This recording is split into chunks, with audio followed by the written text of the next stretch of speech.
तो recent days में आपने सभी ने नोटिस किया होगा कि ओपन सोर्स सॉफ्टवेयर्स काफी ज्यादा सैलरी कमा रहे होंगे। ऐसी काफी सारी वीडियोस आपने इंटरनेट पे देखी होगी। ओपन सोर्स सॉफ्टवेयर कौन से सॉफ्टवेयर होते हैं जो कि लोगों के कंट्रीब्यूशन से बनते हैं। क्लोज सोर्स सॉफ्टवेयर कौन से सॉफ्टवेयर होते हैं जो कि एक कंपनी ऑन करती है। जैसे कि अगर आप क्लिनिकल सैस रोल की तैयारी कर रहे हैं तो जो सैस सॉफ्टवेयर है वो एक क्लोज सोर्स सॉफ्टवेयर है क्योंकि उसे सैस कंपनी ऑन करती है। वेयरएज आर एंड पाइथन वो ओपन सोर्स सॉफ्टवेयर है, वो लोगों के कंट्रीब्यूशन से बना है। अब काफी टाइम से लोगों के मन में एक क्वेश्चन रहता है ये दोनों सॉफ्टवेयर के बीच में डिफरेंस क्या रहता है और दोनों में से कौन सा ग्रो होगा फ्यूचर में, कमिंग डेज में, कमिंग जो ट्रेंड आएगा उसमें क्या फॉलो होगा। तो दोस्तों मैं एक चीज बता देता हूँ, जो क्लोज सोर्स सॉफ्टवेयर रहते हैं ना उनकी मोनोपोली ज्यादा रहती है। जैसे कि माइक्रोसॉफ्ट एक कंपनी है, उनके जो भी प्रोडक्ट है ना उनकी मार्केट में हमेशा से एक मोनोपोली बनी रहेगी क्योंकि वो कंपनी है। कहीं पे भी वो टाइप करके ऐसा बोल सकती है कि आप हमारा प्रोडक्ट यूज करो। वेयरएज ओपन सोर्स में ऐसा होता है कि वो एक कंपनी नहीं होती है, तो वो यूजर के थ्रू फैलती है। लेट्स सपोज कि मैं एक कस्टमर हूँ, मुझे खुद को अच्छा लगता है तो मैं किसी और को रेफर कर रहा हूँ और वो किसी और को रेफर कर रहा है और वो किसी और को रेफर कर रहा है, तो वो उससे ज्यादा फैलती है। देखो क्लोज सोर्स और ओपन सोर्स में क्लोज सोर्स एक बेटर सॉफ्टवेयर तो होता ही है, बट आजकल ओपन सोर्स ज्यादा बेटर हो रहे हैं धीरे धीरे। ऐसा क्यों हो रहा है? देखो कोई भी सॉफ्टवेयर या कोई भी चीज तब तक बेटर होती है जब तक उसे अच्छे से अपडेट किया जाए। आपको पता है टाइम के साथ हर सॉफ्टवेयर में अपडेट आने चाहिए। अब जो क्लोज सोर्स सॉफ्टवेयर होते हैं उसे कंपनी ऑन करती है, तो कंपनी एक टीम बनाती है जो सॉफ्टवेयर को टाइमली अपडेट करते हैं,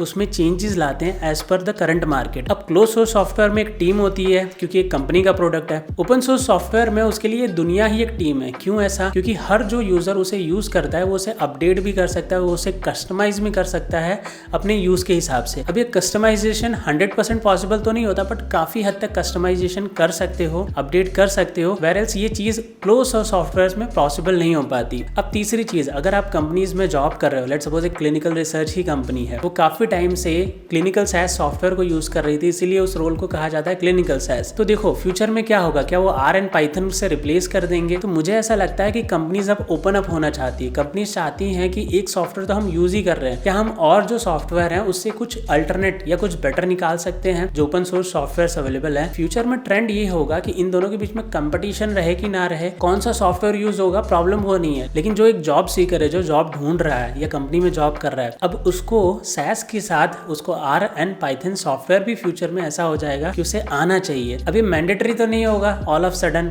अगले 2-3 सालों में ऐसा तो नहीं बोल देगी कंपनी कि आप ये सॉफ्टवेयर पे काम करो या ये सॉफ्टवेयर पे काम करो। देखो डेटा एनालिसिस के 3 मेजर सॉफ्टवेयर है, SAS, R and Python. SAS software क्या है? क्लोज सोर्स सॉफ्टवेयर है। आर एंड पाइथन क्या है? ओपन सोर्स सॉफ्टवेयर है। तो कंपनीज का ऐसा हो जाएगा कि अब आपको सैस के साथ आर एंड पाइथन भी आना चाहिए, तो कंपनीज ट्राई कर सके कि आर से हम क्या बेटर कर सकते हैं। अब देखो आर में कस्टमाइजेशन काफी हद तक आप कर सकते हो। अगर आपको आर सॉफ्टवेयर आता है तो आपकी कैपेबिलिटी, आपका ग्रेड, आपका नॉलेज और ज्यादा बढ़ जाता है। पाइथन आता है तो अगेन वो एक प्लस पॉइंट हो जाता है। तो देखो एक सॉफ्टवेयर तो हमेशा प्राइमरी रहेगा हर जगह जो मेजरली यूज हो रहा है, लेकिन ओपन सोर्स का भी धीरे धीरे फ्यूचर में बूम बढ़ेगा, मुझे ऐसा लगता है, क्योंकि जहाँ पे यूजर ज्यादा होते हैं वहाँ पे इनोवेशन ज्यादा होता है। बस क्योंकि आर एंड पाइथन सॉफ्टवेयर पहले से ही फ्री है, चाहे वो एंटरप्राइज यूज करे चाहे वो एक लर्नर यूज करे। वेयरएल्स सैस सॉफ्टवेयर में एक लर्नर के लिए तो सॉफ्टवेयर फ्री रहता है, बट एंटरप्राइज के लिए वो सॉफ्टवेयर पेड होता है। नो डाउट सैस सॉफ्टवेयर में अपने बेनिफिट्स हैं, बट आर एंड पाइथन के अपने एडिशनल बेनिफिट है। देखो मेरा मानना ये है, जो अभी तक मैंने चीजों को देखा है,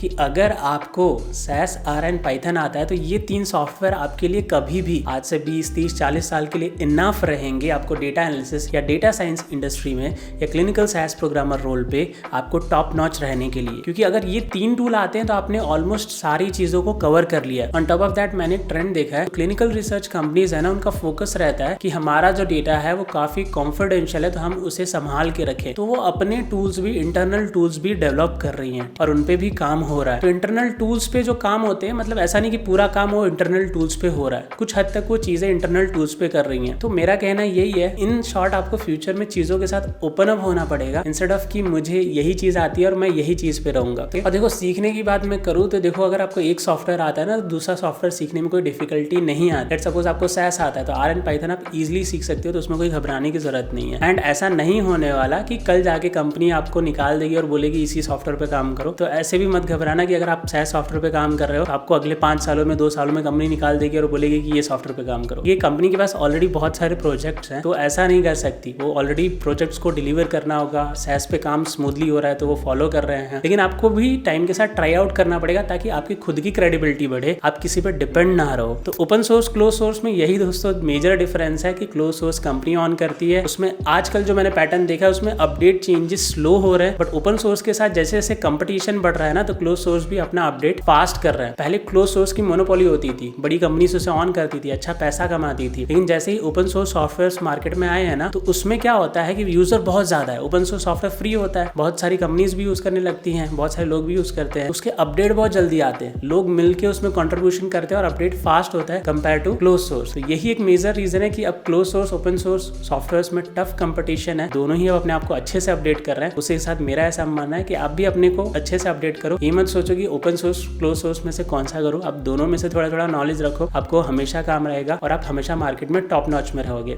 और एक और चीज, जैसे कि आप सभी को पता है मैं खुद इस रोल पे काम कर चुका, क्लिनिकल SaaS प्रोग्रामर रोल, तो मैंने पास्ट में इस रोल पे SaaS सॉफ्टवेयर पे काम किया था, बट मैं कमिंग फ्यूचर में चेंजेस देख रहा हूँ कि SaaS के साथ R भी यूज हो रहा है थोड़ा बहुत और कहीं कहीं पाइथन भी। तो इसी के साथ मैंने एक नया बैच लॉन्च किया है clinical SaaS plus data science, उसमें हम SaaS के साथ R भी कवर करेंगे, पाइथन भी, SQL भी और पावर BI भी। तो इसके साथ क्या हो जाएगा, आप एक कंप्लीट पैकेज हो जाओगे। अब देखो ऐसी कोई वो नहीं होती कि आपको ये यही चीज सीखनी चाहिए, बट मुझे लगता है जैसे मैं अपने स्टूडेंट से जो कंपनीज में काम कर रहा हूँ उनसे कनेक्ट कर रहा हूँ, down the line coming years में कंपनीज धीरे धीरे मैंडेटरी कर देंगी कि SaaS के साथ आपको R भी आना चाहिए और पाइथन भी आना चाहिए, क्योंकि मैं धीरे धीरे ट्रेंड देख रहा हूँ कि अब SaaS के साथ R भी अच्छा खासा यूज हो रहा है। एटलीस्ट मान के चलो कि 100% कंपनीज है ना तो उसमें से 20-30% कंपनीज R भी यूज कर रहे हैं एक्टिवली। कंपनीज जब R के सेशंस कंडक्ट करा रही है, सेमिनार्स करा रही है, तो कुछ सोच समझ के ही करा रही होगी। अब ये चीज मैं नहीं बोल रहा, जो इंडस्ट्री में लोग हैं, जो लिंक्डइन है, आप वहां पे भी जाके चेक कर सकते हो, चीजें आपको सेम मिलेंगी। अगर आपको वो ये सॉफ्टवेयर सीखने भी हो, R, Python, SQL, power BI, तो आप मुझे कनेक्ट कर सकते हो। अगर आपको पूरा clinical SaaS plus data science सीखना है तो उसके लिए भी कनेक्ट कर सकते हो, आपको डिस्क्रिप्शन में लिंक मिल जाएगा 1-to-1 काउंसलिंग का, वहां से कनेक्ट कर सकते हो। मिलते हैं अगले वीडियो में, तब तक के लिए बाय बाय दोस्तों।